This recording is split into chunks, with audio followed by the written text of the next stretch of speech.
Welcome again to Sport Unlocked, but with a depleted squad. Yep, wherever you are, Martyn Ziegler, happy Easter. We're still rolling. Yeah, Tariq Panja from the New York Times and myself, Rob Harris from Sky News. And you can now watch us and follow us, listen to us in a lot more places. Updates now on our Sport Unlocked LinkedIn page and on YouTube if you go at Sport Unlocked on YouTube. Yeah, I've even tried to comb my hair this time, Rob. Yeah, it's the way to keep up with. Perhaps Gianni Infantino all round on social media has still been across the US pushing those Club World Cup tickets. I don't think that's possible. We could try our best, but holding on to those coattails of the most, the king of soccer. Yeah, but what will be happening to the World Cup in 2026? Because things are building up to the FIFA Congress in Paraguay in May, and the big talking point, will the World Cup be expanding yet again in the men's game to 64 teams? That proposal coming in from Paraguay, but it's not had a good reception, has it? It really hasn't. And just to go back, this was this proposal that just appeared randomly at the FIFA Council meeting from the Uruguayan delegate. But clearly, this seems to have been the plan of the CONMEBOL president, Alejandro Dominguez. And he's actually now come out backing it fully fervently with comments about this is such a special event. 65 teams to celebrate the 64 teams, to celebrate the centenary of the World Cup. And Rob, the reactions, starting from the UEFA president in Belgrade a couple of weeks ago at the Congress there, haven't been positive at all. Who else have we heard from? Well, Alexander Shevrin called it a bad idea. Victor Montagliani, the CONCACAF president, his region hosting this Canada, US, Mexico World Cup, saying he doesn't believe it's the right move for the tournament itself, the broader football ecosystem, and for the leagues and the players, talking to ESPN, making the point that we haven't even had the first 48 team on. This is meant to be the first with 48, so it's not the right time to jump to 64, saying it shouldn't even be on the table. And before then, we'd had the Asian Football Confederation Congress, where Sheikh Salman said that if the issue remains open to change, someone might come along and demand raising the number to 132 teams. Where would we end up then? It would be chaos. Yeah, I mean, look, there's plenty of chaos in football at the moment, and we talked about on previous pods about what issues this will raise. But why does Alejandro Dominguez want this? I was talking to people in South America this week. Yes, there is a centenary, but one of the suggestions is this: when the 2030 World Cup was announced, which included these three South American teams, Paraguay, Uruguay, and Argentina, with the main hosts Morocco, Spain, and Portugal. The idea that Paraguay had somehow shoehorned itself into this upset a few people in South America because, yes, it's the home of CONMEBOL, South America's football governing body, but it had nothing to do with the centenary, the 1930 World Cup. So what they're saying is, not only does Paraguay get a hosting, that one game of hosting the World Cup in 2030, but more importantly, hang on a minute, you've somehow managed to get automatic qualification to the World Cup. So if you're like, I don't know, Chile, Peru, other countries, Colombia, even Brazil, you think, hang on, you've just sorted yourself out. And I think this was at some way an effort to assuage some of that South American politics at play, and it's probably notable there hasn't even been a hint of Gianni Infantino vaguely even backing 64 teams. Well, not publicly at all, but there hasn't been a hint of him also not slamming 64 teams as well. However, it'll be interesting. We've got the next FIFA Congress is actually in Paraguay next month. So this might be one of the few places where Gianni Infantino might do a press conference. Of course, he didn't do one in Bangkok last year. The first time, I think, in modern times, a FIFA president hasn't done one. But it's one of the questions asked. Would you favour a 64-team World Cup, Gianni? Well, he has been doing a lot of media across the US, and each of the cities he's gone to, some sort of mixed zone, some local TV interviews as well. He's got to really push that message. But he wasn't at the AFC Congress. Normally, we would expect to see him at these regional meetings. Yes, he was in Belgrade for the UEFA one, for example, quite recently. But he was double booked. He was at not the AFC, Rob, but the UFC. Yeah, in Miami there with Donald Trump. With Donald Trump and, a bunch of who's who in terms of the Trump orbit and the people around. UFC, this mixed martial arts sport. I can't say I'm a particular fan of this sport, but it's growing. It's popular among particularly young men.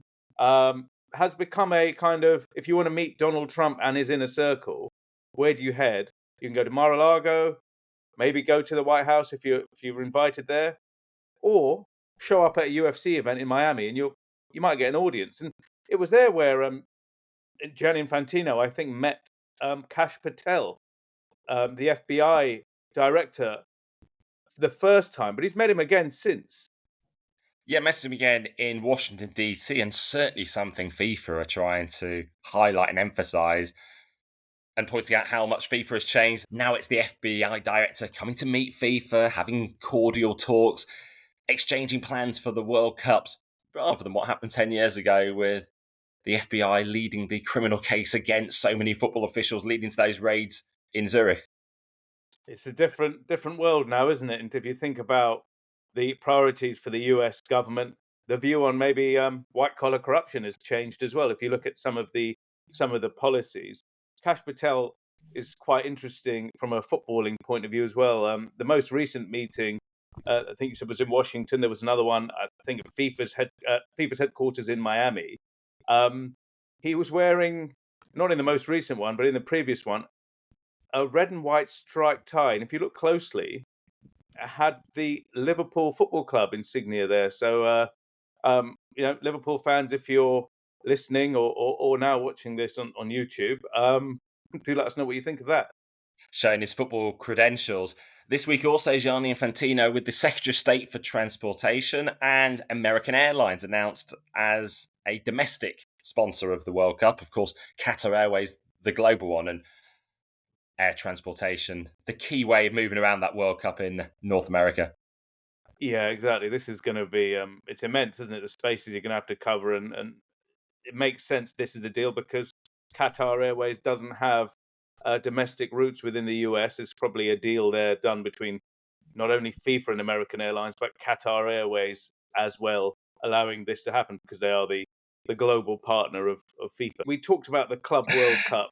We're still waiting for this decision in who the 32nd team at the Club World Cup is. Of course, this hinges around Leon, a team from Mexico, being removed by FIFA because of multi-club ownership rules, and their sister club, Pachuca, being in the competition as well. So FIFA saying only one of these can go in. Leon have been removed, and they're taking their case to the Court of Arbitration for Sport. That should be heard very soon.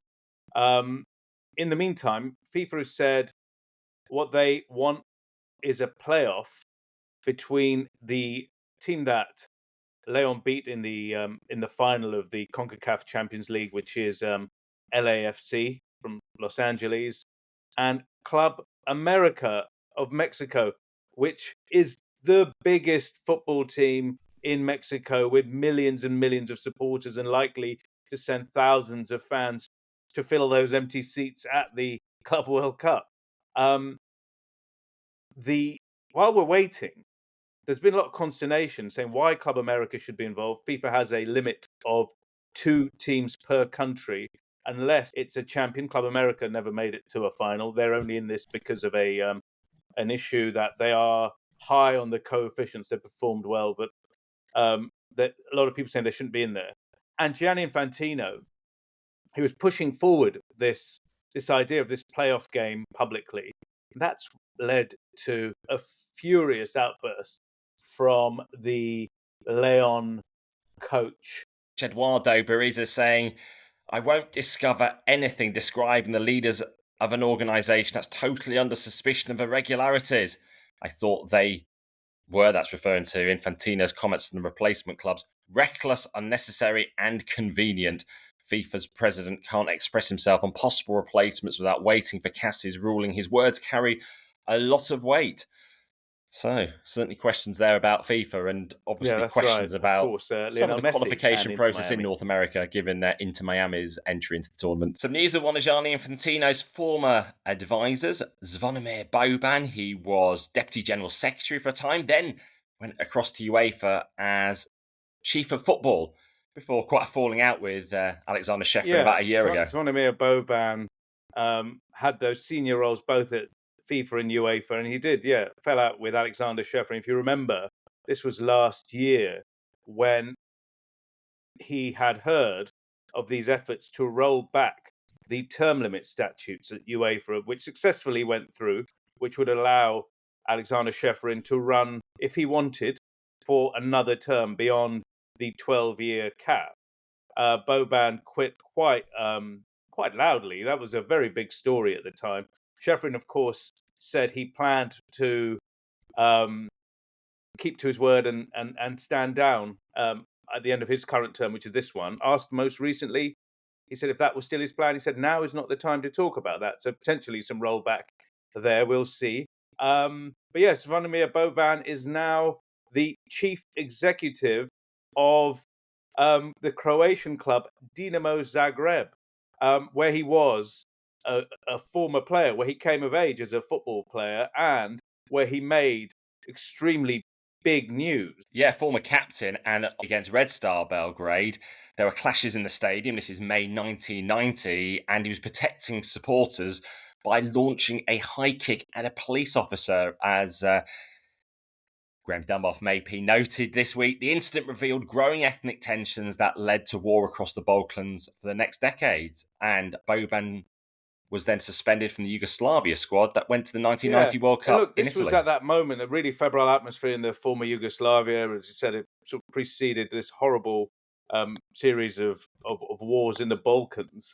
But if you talk to Boban about this, it's not something he's especially proud of, or he doesn't make a big scene, a big deal about it. But it was in the moment and has been talked about as a major moment, a symbolic moment of that conflict. But it's not something that he himself is someone who said, like, I'm really proud of kicking the policeman or anything. It was just something that happened in the moment, and he's obviously asked about it all the time. And I always find it interesting that he's not someone who kind of makes hay with this or adds it as a part of his personal. We live in a world of personal branding these days, I suppose, and he doesn't. He's quite low key about it. Yeah, it was Dinamo themselves in the announcement who said that Boban's actions then are symbolically considered to be the beginning of the struggle for Croatian independence. They did highlight it in the announcement, but yes, during his time at FIFA and UEFA, he wasn't dropping it into interviews. We hear so often when we're interviewing sports leaders, they might drop in the same anecdote, use something from their lives constantly to accentuate it, but actually would keep that very much often in the past. Although he would conversationally talk about the 1990s a bit when just around him, and it would come up in conversation, although probably more likely to talk about his media career as a CEO at times as well. Of a newspaper that if he didn't like what you wrote, said, yes, I own a newspaper, so I know what you guys do. But yeah, no, it's interesting, and it's kind of, in a way, it's not the way he saw his career going, I suppose, if you're looking at the roles at FIFA and UEFA. But in a way, it's great for football that you have this story of Zvonimir Boban, in a way, coming home and trying to do well for Dinamo Zagreb, who in the league this season, they've been struggling. They were in the Champions League this season in the league phase and got to that very last week of the campaign with still a hope of reaching the playoffs. They beat another one of his former teams, AC Milan, but it wasn't enough to get through to the knockouts. But it's been difficult in terms of their context because they're serial winners in Croatia this season. It looks like they won't win the league. Yeah, we'll see how things are there when he starts at Dinamo Zagreb officially in June. Well, across to Spain, and a couple of concerning reports there. What is about the rise in anti-Muslim hate speech being targeted at players, particularly during Ramadan? Yeah, and I think this is just might be part of a trend towards a few things. We've got this anti-immigration kind of feeling across Europe. A lot of the migrants are Muslim. There's been this tendency of certainly on social media of anti-Muslim commentary, which has been growing. And then, of course, football is not an island. So this was a report that was published by the Spanish Ministry of Inclusion, Social Security and Migration. and it was published in Mundo Deportivo. It said there's been a 5% increase of racist attacks directed against football players like Lamine Yamal, the prodigy at Barcelona, and Brahim Diaz, who plays for Real Madrid during Ramadan. It said the Spanish Observatory on Racism and Xenophobia recorded a significant increase in religious-related hate speech as a result of Ramadan. And do you know what? I want to say I'm surprised by this, but given where we are with social media and the general kind of hateful language, this is where we are, isn't it? It is. I mean, it references explicit aggressive language that is used to target them. Some suggestions they should be expelled from the national team and the country. Interestingly, in the last week or so, I saw that perhaps one of the most prominent football transfer influencers, Fabrizio Romano, was actually in Italy with the head of Instagram. That would be the moment to raise the abuse that footballers are facing on Instagram. Maybe he did, but it wasn't mentioned in any of these posts. This is a guy. It's going to be those bits of transfer news and generally positive commentary, whether it's around FIFA Club World Cups, whether it's around Instagram. This is the model. And funny you should mention that. The Spanish ministry in its report there, it said that neither X nor YouTube have removed any of the content reported in this, any of this hate speech. A colleague of mine, Ryan Mack, who is a very big Arsenal fan, he was very disappointed. He said Instagram also visited the Emirates stadium and was having a promotion there with a football freestyler. So, but this is a platform that's owned by Facebook as well, and we all remember the awful commentary after Bukayo Saka missed a penalty for England, as well as Marcus Rashford and Jadon Sancho, 3 black players missing those penalties and subject to just this obscene racial abuse, streams of this stuff, and the platform's doing very little to do that. So he put that. He said that was his first story. He and I worked on it together when he joined the New York Times. It's funny to see Arsenal giving Instagram such a great welcome to their stadium. Obviously, the challenge is being that these messages are very often in direct messages. So how you instigate an algorithm that picks up those DMs and they're not publicly seen, and obviously even more painful, the fact that they're landing in the direct inboxes of the players, or they're having to decide not to look at the messages, so you can't have that engagement with the fans, with the audience. But yeah, there we saw him on Instagram, his platform, Adam Mashiri meeting a football freestyler at the Emirates. You've got to hope someone high up at Arsenal went down to have a word. The thing here is that it comes at a moment where Facebook, which owns Instagram, Meta, which owns Facebook and Instagram, has decided to roll back on any forms of moderation, hasn't it? In light of Donald Trump being inaugurated as the president of the United States once again, Mark Zuckerberg, the owner of Meta, went and online to tell the world that, yep, no more moderation. It's going to be along the lines of X now, where you have what do you call it? The subscribers who decide put community notes, I think it's called, right? If there's an untruth. So a rollback on these policies rather than actually trying to tackle them from the top. And you say it's really hard, but these companies are worth absolutely enormous sums of money, billions of dollars in profits. Surely it's not beyond them to actually tackle this properly if they wanted to. And to make it a priority, and for the conversation not just to exist when there's been a high-profile incident and then the world reacts, but then moves on. And that moves us on to a different area, but perhaps why some things get less attention than other stories. And it's the Spanish women's football. Of course, we've talked about quite a bit in the last 2 years since the Women's World Cup final and the eventual sexual assault conviction for the former head of the Spanish FA, Luis Rubiales, and his ban from football. Well, this is a very different incident in women's football. It's the Barcelona defender, Mapi Leon. An incident happened in February when she was accused of inappropriately touching her Espanyol rival, Daniela Caracas. We finally had the verdict in from Ligue F, and just a 2-match ban for violating Caracas's intimacy. It does appear lenient. It does, because just take this outside of the football context, if you want, for a second. If you were to do something like that outside of a football stadium, it's fairly likely the police will be involved if you touch someone where you're not supposed to touch them. And this is a gross violation of her opponent's body, effectively. A 2-game ban seems unbelievably lenient in that context. And the problem is, when you have these, you get a 2-game ban, but there isn't that much commentary from, say, League F or the Spanish Federation as to why it would warrant a 2-game ban. Is this the same as a bad tackle, an angry word?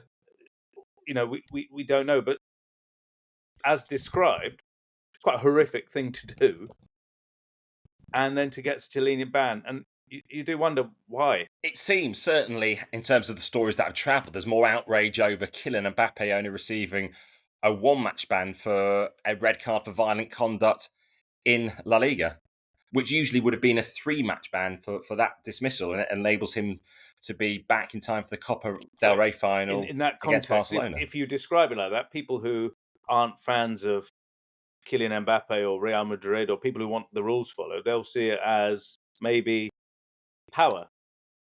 One rule for the big teams, the big players, in order to have them in these big games, one for someone else. And maybe in the Mapi Leon scenario as well, she's not playing for a small team. She's playing for Barcelona, who seem to win and win and win and win when it comes to women's football. She's a member of that Spanish World Cup winning squad not so long ago, one of the biggest female players in the world, not just in Spain. Is there differing treatment? But also, just on that, you think, what a thing to do. You rarely have seen instances of a case like that. Looking back, to our childhood here, there was the incident which was captured on camera, and at that time, different era, different reactions, was Vinnie Jones when he was playing for Wimbledon, and Paul Gascoigne at Newcastle. And there's a famous photo about what he did. If that happened today, God, it'd be fire and brimstone, wouldn't it? It wouldn't be a 2-game ban. Yeah, then it was glorified as an iconic image, but a very different era. Now, as for Leon herself, she did say it was not her intention to infringe upon the intimacy of a fellow professional. A statement at the time from February says, as the images show, it was part of a playing action in which she deliberately touches me and I touch her leg, saying, in reaction to the clash, what's up with you? There is no contact with her private parts and certainly no intention. There are, though, accusations against Leon of transphobic. Yeah, that was also part of the commentary. commentary. That would be an aggravating circumstance if this needed any more aggravation. If the league has deemed that she has touched her private parts, if this language has been deemed to have been part of that action, it kind of aggravates it to a level which surely is not a 2-game ban. Because FIFA has a 5-game minimum ban for discriminatory behaviour. Well, at the time, there was a column by Susie Rack saying the incident shows women's football needs to protect its players. And it talks about the horrific online abuse faced by Caracas, but less focus on this incident this week. But also it might be telling us a bit about the dominance of English football around the world. If things happen in England, they can dominate a lot more as well. So if what was happening in the French men's league was in England, it certainly perhaps be talked about a lot because... Now, this is the DAZN television contract with Ligue 1, which a couple of years ago lost its billion euro agreement with Media Pro and has been kind of descending and spiraling since then. This was for less than half of that, less than 500 million euros per season, I think, with DAZN. And I think within a few months, the whole thing started to crumble. They've been in arbitration talks with DAZN asking to pay less for these rights, citing poor ratings and also issues around piracy, and the league saying, look, no, this isn't happening. You've signed a contract, and now it looks like the whole thing is going to unravel. And it brings to mind the fact that some of the owners at the time said we shouldn't go with DAZN at all. I think this was Joseph Orguillon from Lens and John Texter, who's with Leon, saying maybe it's time for League One to launch its own product. That didn't happen. No saying it will work, but my goodness, chaos and financial issues surely for all these teams that rely on this money. Really stemming from when the French league sold the rights in 2020 to MediaPro for 814 million a year. Yeah. So and then MediaPro this pulled the has plug been going, and also 5 you've months got into that issues 4-year deal. That led to bad blood with, really the most important broadcaster in France, the one that has helped the league all these decades, is Canal Plus. That deal with MediaPro really broke that relationship, and of course, beIN Sports, the Qatari-owned company, which is presided over by Nasser Al Khelaifi, who's the PSG president, of course, has been in the mix there as well. This is a series of blunders that I think is going to relegate the French Football League to well outside of. We talk about these big 5 leagues in Europe with the Premier League way at the top. It's very hard to see the French Football League bouncing back from this in a meaningful way. It does make you wonder, though, if you're Paris Saint-Germain, how are you balancing your books when all these TV rights keep collapsing? They've still got this incredible team. They could win the Champions League this season. If you ask me as a viewer, they've been one of the best teams to watch. They look the most well-packed team. Yes, they've lost these big stars, but they've not been buying players. They've spent a huge amount of money on putting this fantastic team together. Will they be able to do that and balance the books with the domestic rights worth such a poor amount, almost nothing at the moment? Fortunately for them, they're in the Club World Cup, so they've got the FIFA windfall via DAZN. So the top European team, what was it? Could get up to 125 million if they win that. Now, if you're PSG, that money would come at a very, very opportune time. So the question is, who will step in to get those rights in the French league? MediaPro, a Spanish company, they withdrew. Now DAZN not wanting to keep their deal going on, being obviously with the links to Nasser Al Khelaifi, but do Canal Plus come back in? And where is the league, and particularly internationally, squeezed out by the Premier League and La Liga? What a week it has been for sport. It did start, because it was the early hours of Monday morning UK time, with Rory McIlroy winning the Masters at Augusta. The first time he'd won it, completing a Grand Slam, the first for a European man. He finally ending this curse of 15 years where he should have won it 15 years ago. Looking well on course to doing it, screwing it up, winning it again, screwing it up again, and then finally ending that wait. It was fantastic television. It comes actually just a week before the 40th anniversary of the World Championship snooker final in the UK, Dennis Taylor versus Steve Davis.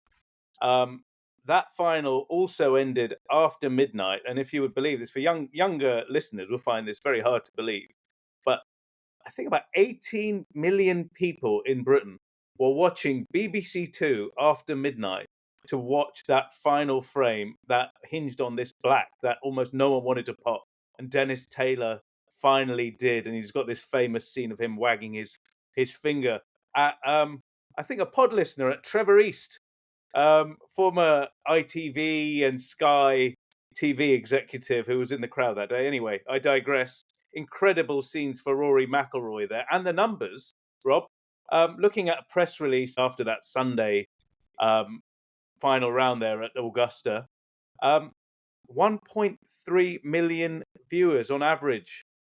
Sky had on Sunday, and a lot of those for McIlroy, and many of those staying up after midnight. Incredible market share for what is a pay TV channel. Just tells you the power of sports, doesn't it? Yeah, live events still capturing people and discussing the ins and outs of sports news as well. getting an audience as well. And as ever, you can follow us, message us on every social media platform. You find us on Blue Sky, X, Instagram, TikTok, YouTube, LinkedIn, and we have the WhatsApp channel as well, where you can get various updates as well. And of course, you can email us, sport.pod@gmail.com. As ever, thank you for listening. Goodbye for now.